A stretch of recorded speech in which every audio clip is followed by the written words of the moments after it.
Hallelujah. आइए हम एक भविष्यवाणी की पुस्तक में से आज के वचन को पढ़ते हैं। आपकी दिलासा परमेश्वर की उपस्थिति में। उत्पत्ति 28 की 11 में लिखा है। और उसने किसी स्थान में पहुंच कर रात वहीं बिताने का विचार किया, क्योंकि सूर्य अस्त हो गया था। इसलिए उसने उस स्थान के पत्थरों में से एक पत्थर लिया, अपना तकिया बना कर रखा और उसी स्थान में सो गया।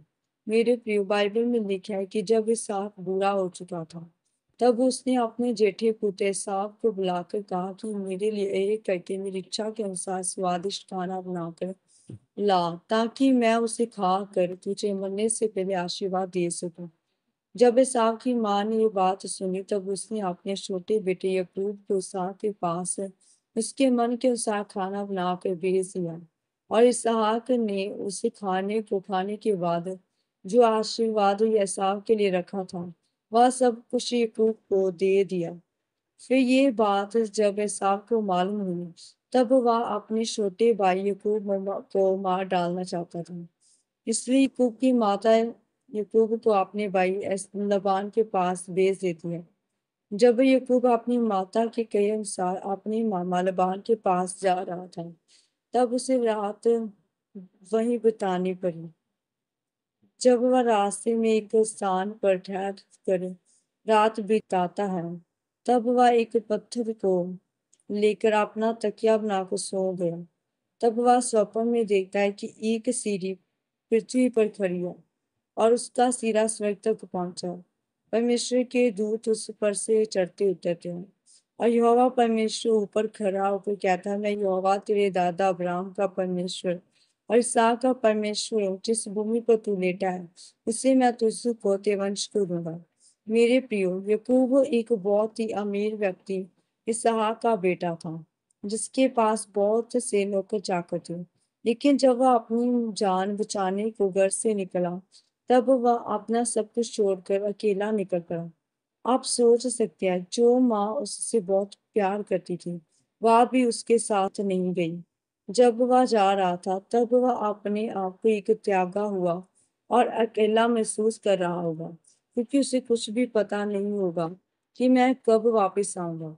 वह बहुत ही कठिन परिस्थिति से गुजर रहा था और भावनात्मक रूप से बहुत ही परेशान था।